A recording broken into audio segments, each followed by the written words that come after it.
Howdy, it's Kyle talking about Texas. In this video, I'll be going over various aspects of the geography of the state. I'll be talking about the cities and urban structure. I'll be going over the physical geography to include the scenery, national parks, rivers, beaches, climate, and natural disasters.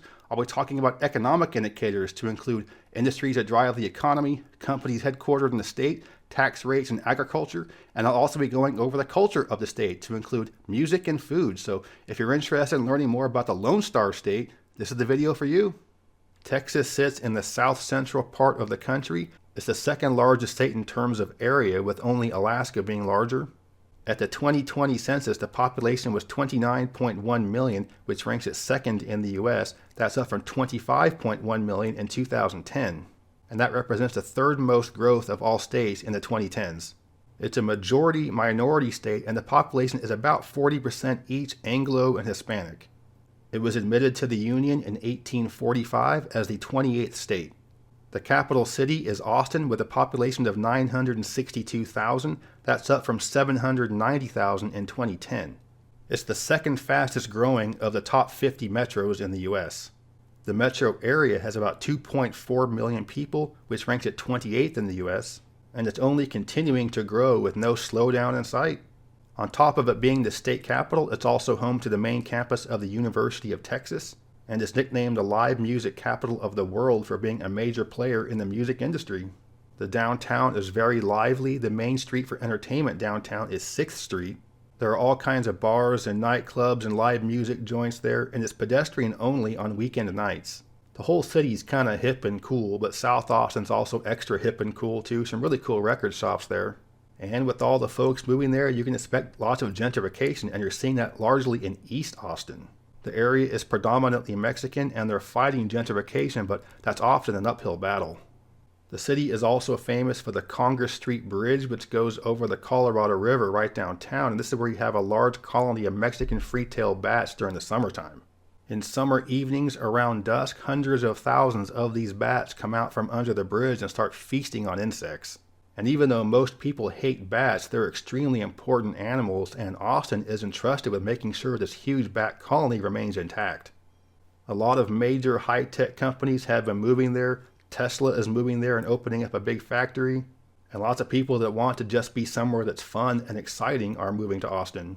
However, all of that movement to Austin has caused it to become one of the most expensive cities in the country in which to live.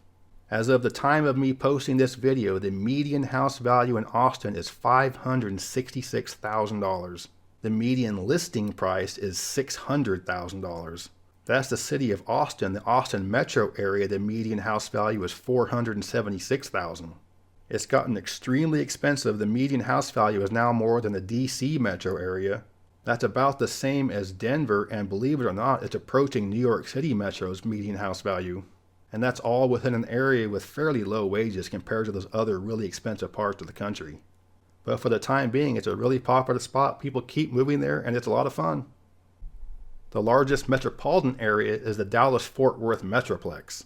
The city of Dallas has about 1.3 million people, which ranks it 9th in the U.S., and Fort Worth has 919,000 people, which ranks it 13th in the U.S.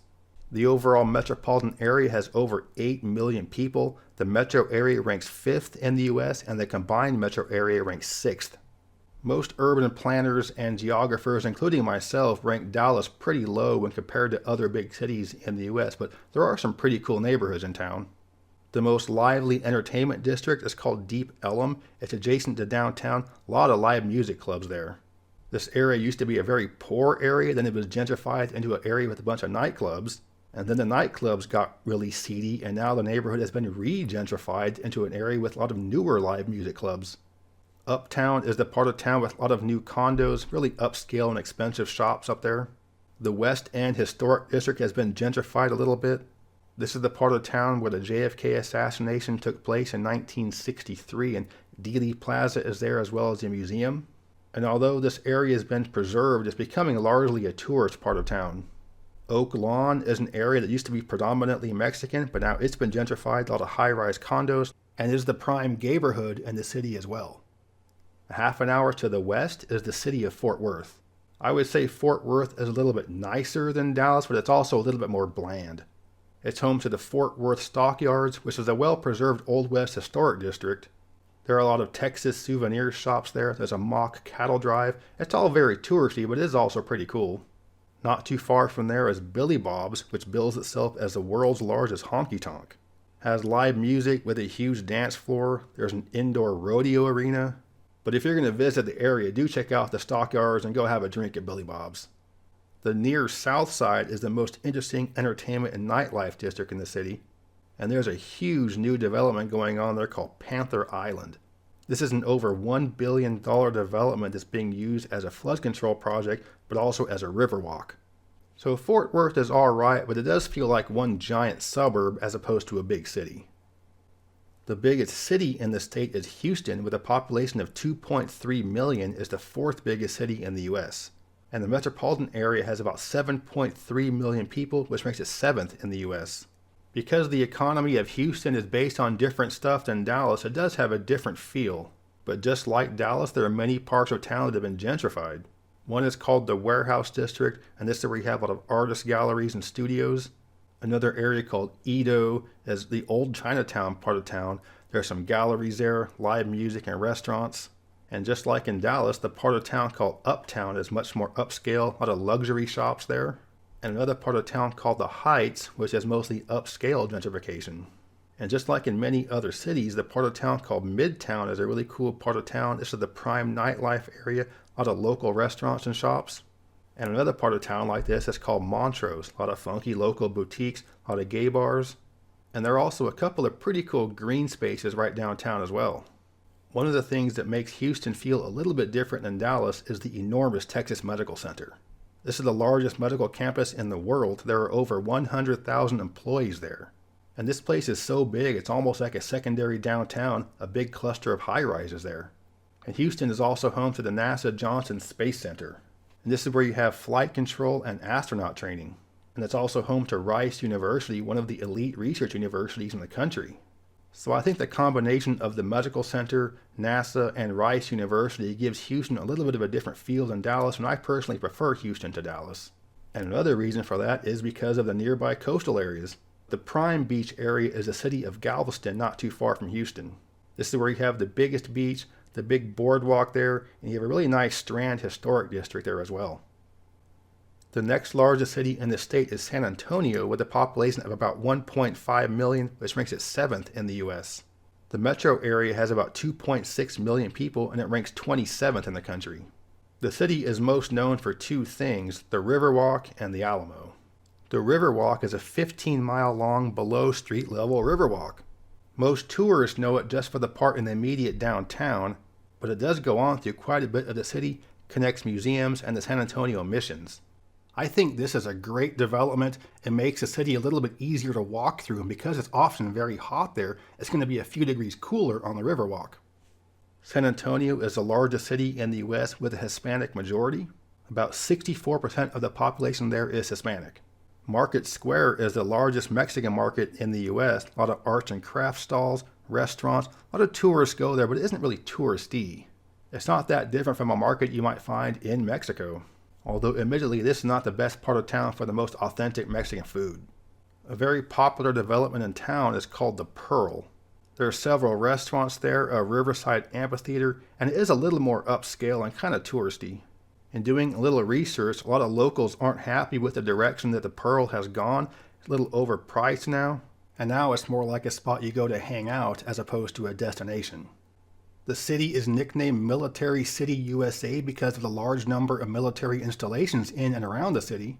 It's home to Fort Sam Houston, which is a large medical training facility for the Army. Two marine facilities, Camp Bullis and Camp Stanley, have been merged into the Leon Springs Military Reservation.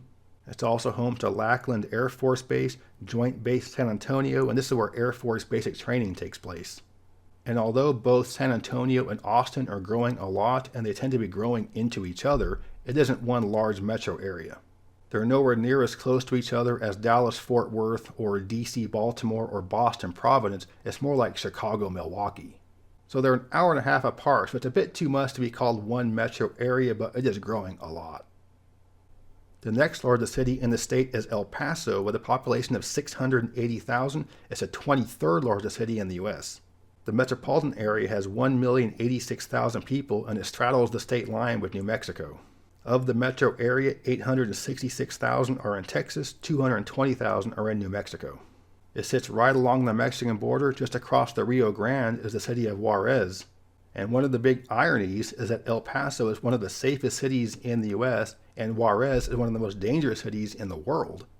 I took this shot from the top of a parking garage, and right below me is the historic district of El Paso, but off in the distance is Juarez. About 82% of the population of El Paso is Hispanic, with the vast majority being Mexican. And as a result, El Paso is a very bilingual city. The downtown is very walkable. There's some nice Art Deco architecture. El Paso Street is a historic street with traditional Mexican-style street shops. And there's also a lot of really cool murals downtown as well. It's the cowboy boot capital of the world. Several boot makers are headquartered there. El Paso is actually closer to Los Angeles than it is to the other end of Texas, and culturally it's much more like New Mexico than it is to the rest of Texas. It's in the mountain time zone, has a much drier climate, and there are big mountainous areas just outside of the city. But overall, I really like El Paso. It's my favorite city in Texas and one of my favorite cities in the entire country. If you were to take a look at a list of all of the metro areas with more than 1 million people, perhaps the most surprising one would be the Rio Grande Valley area of South Texas. There are over 1.3 million people in this metro area. As the name implies, it sits near the Rio Grande at the point where the river empties into the Gulf of Mexico. There's no one major city of the metro, but Brownsville is the largest of them all.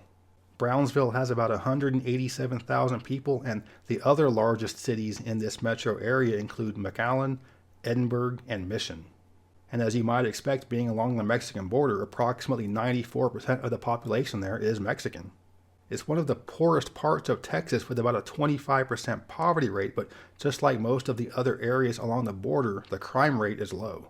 Also in this part of the state is the beach resort town South Padre Island. This is a much more lively and fun type beach town. A lot of partying there. It's a very popular spot for spring breakers. It's got a really nice beach there. It's a great spot to hang out and it stays warm all winter. This part of the state is also very popular with retirees and snowbirds from up north. And there are lots of RV resorts in this area. And the last city that I want to mention along the Mexican border is Laredo. There are about 268,000 people in the metro area. And again, it's predominantly Mexican, about 96%. This sits right along I-35 as it goes into Mexico, and this is the largest inland custom district in the country. More international truck traffic crosses this border crossing than any other one in the country, whether it be with Mexico or Canada. And as a result, a big part of the economy of Laredo is commercial and industrial warehouses and companies that specialize in importing and exporting. But being on the U.S. side, it's much safer, and across the border is the city of Nuevo Laredo, which is not so safe. Moving up the Gulf Coast is the city of Corpus Christi. The city has a population of 318,000 people, and the metro area has 478,000. When you approach the city along I-37, the first thing you're going to see are oil refineries, so your first impression is not going to be a great one. However, once you get into the town, it's much nicer. It has a decent downtown that's undergone some revitalization in the past several years. There's a small beach called McGee Beach right downtown. Not a fantastic beach, but it is nice to have one right there along the seawall. Just north of downtown is a beach called North Beach. And this is just an average Joe, unpretentious kind of beach. Couple of dive restaurants nearby. There's a decommissioned aircraft carrier, the USS Lexington, out there in the bay. But the best beach is just outside of town. It's Mustang Island State Park. This is one of the best beaches in Texas. You can drive your car out there and camp on the beach. And I like Corpus Christi. Again, it's an unpretentious kind of beach town. It's not going to be a magnet for rich out-of-state tourists or for spring breakers. Just a good spot to hang out for locals. Going farther up the Gulf Coast, east of Houston, is the Beaumont-Port Arthur area. And when you get to this part of the state, it's much more like the southeastern U.S. than the southwestern U.S. Beaumont has 115,000 people and the population is declining. The metro area has about 399,000 people, and overall this area is pretty rough. Beaumont was the site of the first major oil discovery in the U.S. It occurred in 1901 at a site called Spindletop. And there's a little area around the site that's been restored. There's a small museum there. And to this day, the oil industry is the major player in terms of the economy in the Beaumont-Port Arthur area. Beaumont's fairly poor and Port Arthur is even poorer. There's a 27% poverty rate and a pretty high crime rate as well. And Port Arthur was home to the largest concentration of oil refineries in the country. And I remember we were driving through this area of Port Arthur where the refineries are, and there were so many around us, and we were on a narrow 2-lane street. It almost felt like we were somewhere we weren't supposed to be, like somehow we got past security on accident. And as a result of all of the oil refining and petrochemicals, there's a really high incidence of cancer in the area. And in fact, this part of the country from about Beaumont to Baton Rouge, Louisiana is referred to as Cancer Alley. Heading up into central Texas is the Killeen Temple area. Killeen has about 154,000 people and Temple has about 83,000. And it's a surprisingly large metro. There are about 477,000 people in the area and it's growing a lot. It's home to the major Army installation Fort Hood, which has approximately 40,000 active duty personnel and about 60,000 employees. Fort Hood is by far the biggest player in the area and almost single-handedly keeps the economy of this region going. Staying in central Texas north of Killeen Temple area is Waco. There's a population of 139,000 people with moderate growth. There are 278,000 people in the metro area. It's a relatively poor area, about 25% poverty rate. The downtown is okay, it's nothing special, but there is a pretty cool river walk right downtown. There's a cool suspension bridge there and about 7 miles of trails in the area.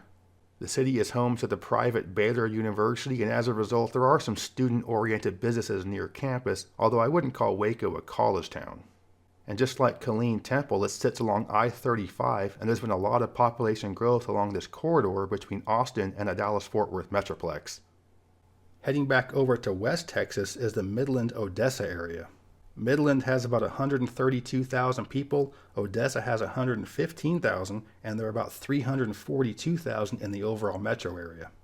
This area is referred to as the Permian Basin, and it's a major area for oil in the country. Right now there is steady population growth, but as is often the case with oil, it can boom or bust. The city of Midland is a little bit nicer. This is where you have the oil industry corporate offices. Odessa is a little more rough around the edges. This is where you have more of the industrial complexes.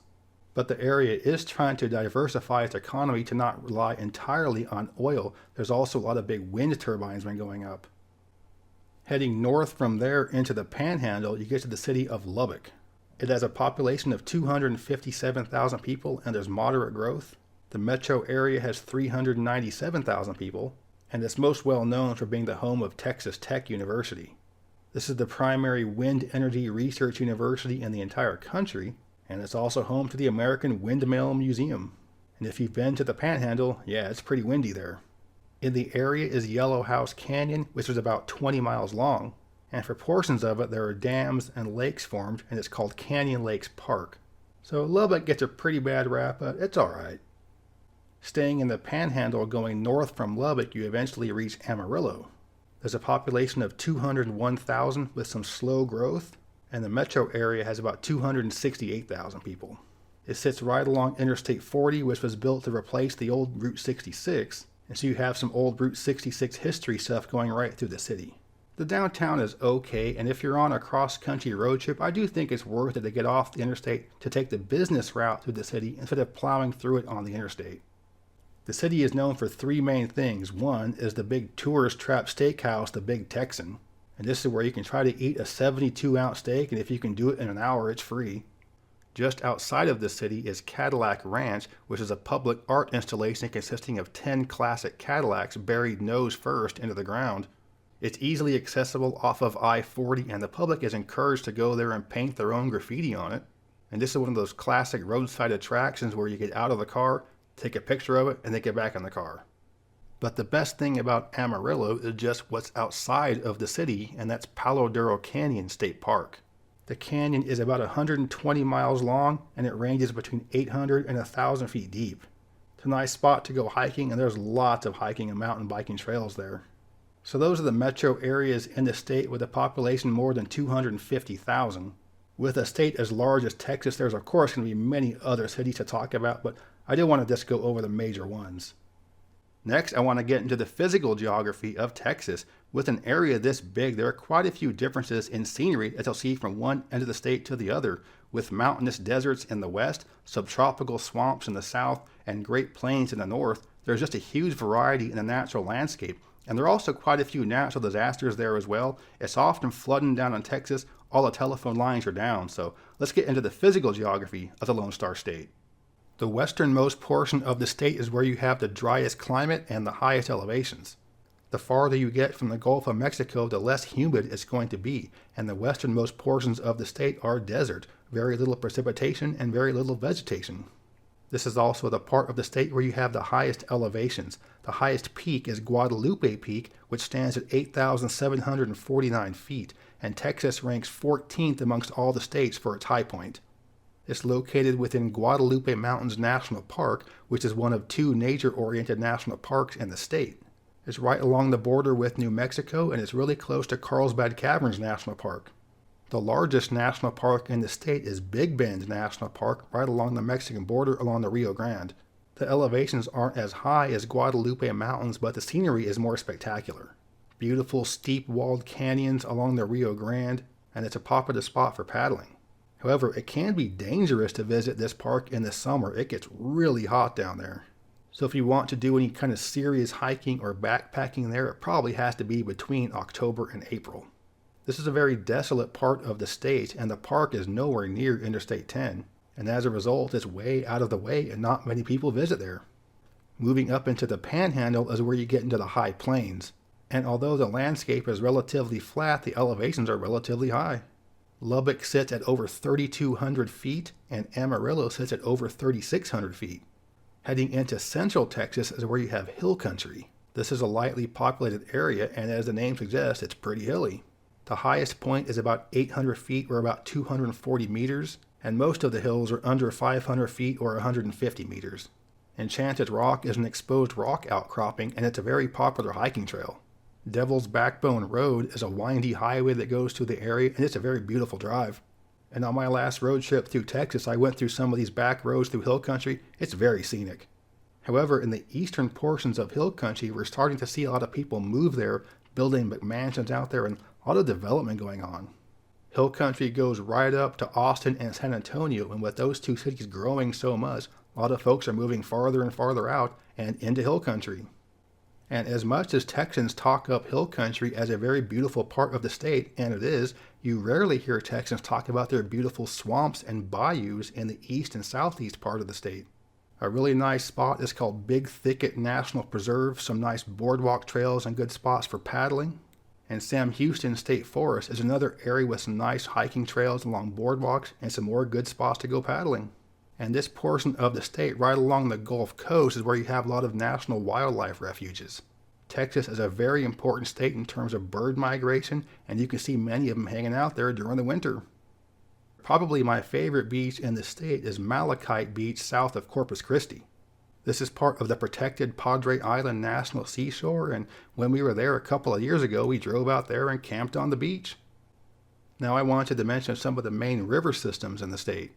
The Rio Grande does form the entire border of Texas and Mexico, and it empties out into the Gulf near Port Isabel. The Brazos River is the 11th longest river in the U.S., and most of it is in Texas. It flows throughout most of the state and empties out into the Gulf south of Houston. The Colorado River in Texas is not the same one that carves out the Grand Canyon and goes through the Hoover Dam. This one is only in Texas, and it's the longest river entirely within the state. The Red River to the north forms a big chunk of the state border with Oklahoma, and the Sabine River forms a big chunk of the border with Louisiana to the east, and much of this part of the state is swampy wetlands. In terms of climate, the western portion of the state is much more like what you would get in New Mexico or Arizona, but most of the state is much more humid than you're going to get in the west.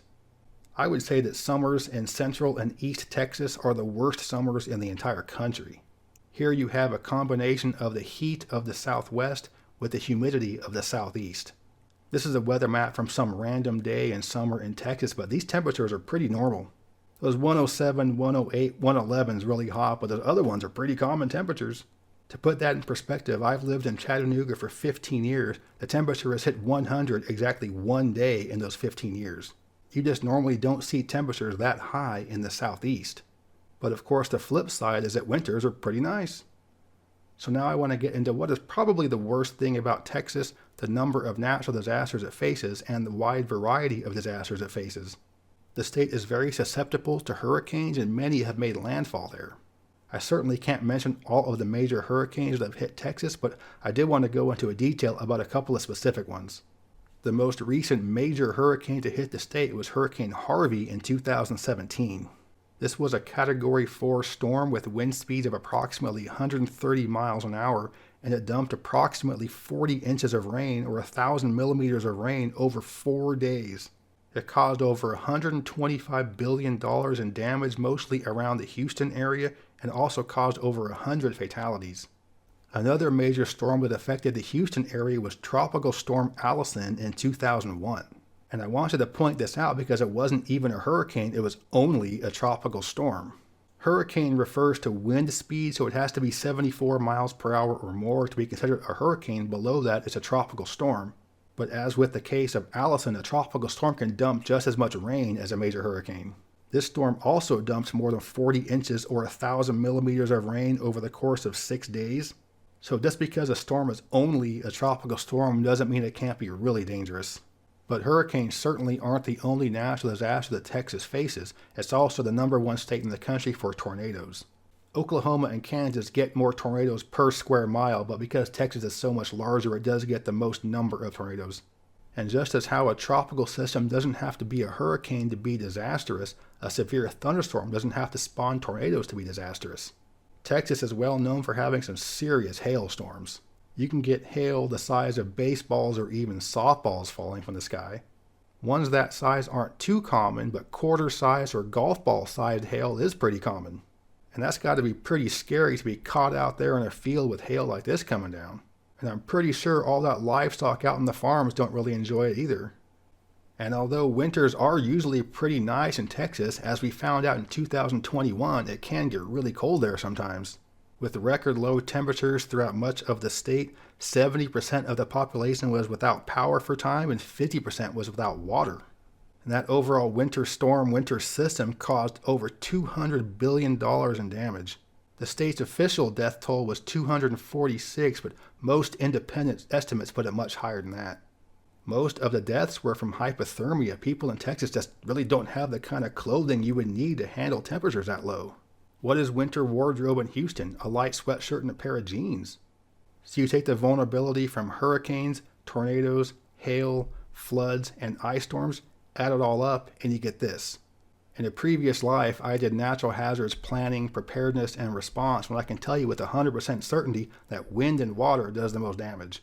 You take a look at this map, and it's pretty clear that wind and water does the most damage, and Texas has a lot of wind and a lot of water. Next up, the economy of Texas. It's a very powerful state with a very diversified economy, from energy to agriculture, computers, military, medical research, NASA, tourism. It really has a lot of bases covered, and it's a very attractive state for companies to move to, and they're bringing lots of jobs with them. So let's get into the economy, because if Texas has the money, I've got the time. The GDP of the state is $2.1 trillion, which ranks it second in the U.S. Its GDP per capita is $72,000 per year, and its household income is $64,000 per year. It's 22nd in both of those categories. And it has a 13.6% poverty rate, which ties it for 10th amongst all the states. The largest sector of the economy is energy, primarily oil and natural gas. So I want to show this beautiful map to highlight where the oil and natural gas is found in the state. The blue is oil and the red is natural gas. That big old blue blob in the western portion of the state is the Permian Basin, the Midland-Odessa area. And Texas is the #1 state in the country for oil and natural gas. If you follow the car industry, you know just how quickly things are turning to electric. In about 10-15 years, there's going to be a huge nosedive in terms of demand for oil. I think just about every foreign car in the world is going to be 100% electric by 2035. And that includes all the foreign automaker cars assembled here in the US. And so if Texas were not planning for the future, in about 15 years, the entire economy would go on the tank. So they are being very forward thinking with electric cars, a lot of wind energy, and they're just looking for more ways to expand the economy because they can't rely on oil forever. Now, with that being said, demand for natural gas is going to be high for the foreseeable future, but oil is a major part of the economy. The largest energy companies headquartered in the state include ExxonMobil, Valero Energy, ConocoPhillips, Enterprise Midstream, Occidental Petroleum, Plains GP Pipelines, and Halliburton. But also Texas has very quickly become one of the most important players in terms of the high-tech sector. AT&T is headquartered there, and nowadays communications is basically high-tech. It's also home to Dell Computers and Texas Instruments, which does processing chips. And it's also home to major high-tech companies Oracle and Hewlett-Packard, which recently moved their headquarters to Texas from California. But do keep in mind when you hear a lot about these companies from California moving to Texas, really all they're doing is changing the address of their headquarters. Oracle and Hewlett-Packard already had big facilities in Texas. They just changed that to be their home address, which is exactly what Tesla did as well. And Austin's where they're going to start making that ridiculous Cybertruck thing. Austin's already crazy overcrowded and expensive, and now they're going to add thousands of more jobs there in the next few years.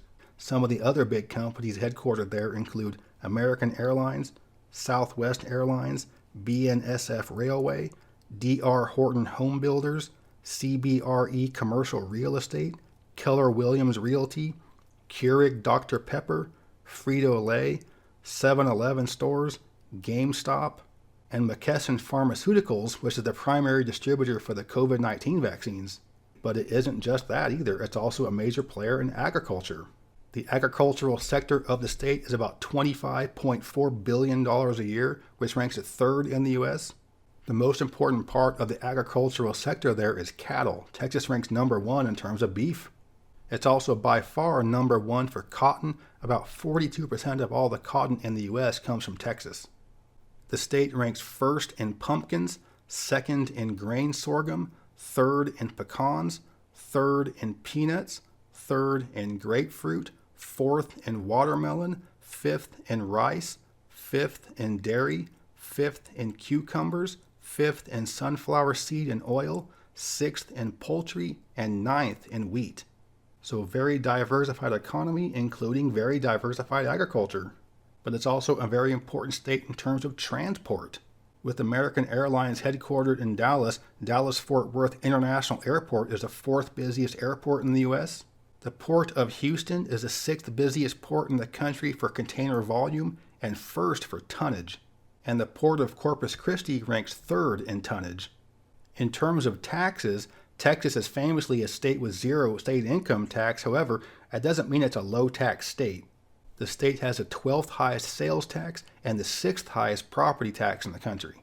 And that's not to say that Texas is a high-tax state, but it is no longer a low-tax state either. Alright, so now that we got that really unimportant economic stuff out of the way, let's get to the really important stuff, the food. You talk about Texas food, you gotta start with that beef brisket. Texas certainly knows their beef, and Texas-style beef brisket is the best beef barbecue in the country. There is debate as to whether chicken fried steak originated in Texas or Oklahoma, but either way, there's a lot of great chicken fried steak in Texas. The state is also well known for its chili con carne. And as much as I love chili con carne, they don't put beans in their chili there. What kind of communist doesn't put beans in their chili? And now for the most controversial part of this video, Whataburger? I mean, it's just okay. Be honest with yourselves, Texans. The only reason you love this place so much is because it's a Texan company. If it were a national chain, you would think it's just okay. But you know what is a really good regional burger chain? David's Burgers in Arkansas. Something else that Texas is known for is Tex-Mex food. Most of the time, if you go to a Mexican restaurant in the US or Canada, it's actually going to be Tex-Mex. If it has flour tortillas or hard pre-formed corn tortillas, it uses beef or yellow cheese or things like fajitas or chimichangas, that's Tex-Mex. So with some great beef and fresh fruits and vegetables, the Texas food scene is really good. And the last subject I want to talk about in this video is Texas music. When you first think of music there, you might first think of country music. Historically, country music coming out of Texas has differentiated itself from the more mainstream country coming out of Nashville. Back in the 70s, you had these country musicians that had the audacity to write their own songs and play their own lead guitar. They grew their hair long, got drunk and smoked weed, and it was called the outlaw country scene. And with the large Mexican population there, there's been influence on the music and the style called Tejano. This is kind of a strange hybrid of polka music brought over by German immigrants in Central Texas and Mexican singers. And when you first think of Tejano music, you got to go with the legend first, Flaco Jimenez. But there have been many major musical artists come out of Texas that came from all different genres of music. You got early rock and roll pioneers, Buddy Holly and Roy Orbison, blues legends, Albert Collins, Freddie King, and Stevie Ray Vaughan, another great blues guitarist, Johnny Winter, and his brother, classic rocker Edgar, some of those Texas outlaw country legends, Willie Nelson, Waylon Jennings, No Show George Jones, some other country music legends, George Strait, Kenny Rogers, and the best pompadour of music, Lyle Lovett. Also from Texas are hippie crooner Janis Joplin, Broadway crooner Meatloaf, and unapologetically redneck folk singer Robert Earl Keen. Tejano singers Selena Quintanilla and her widower Chris Perez. Classic rock bands ZZ Top, Pantera, and Spoon. You got rappers Young Thug, Megan Thee Stallion, and Chamillionaire. Pop singers Beyonce, Kelly Clarkson, Miranda Lambert, and Casey Musgraves. And my favorite new band, Khruangbin. But if we're talking Texas music, we have to talk about the greatest Texan musician of all time, Vanilla Ice. So that's my overview of Texas. With the state being so large and heavily populated, there's no way I could cover everything. I mean, this video could go on for hours if I did, but I did want to just cover some of the major aspects of it. And I hope you did enjoy the video. If you did, please give me a thumbs up to let me know you approve, and subscribe to this channel if you're interested in learning more about U.S. geography. I'm doing state geographic profile videos like this, talking about cross-country road tripping, and everything I do comes from a little more nerdy type perspective. But yeah, thanks for watching. Geography King, signing out.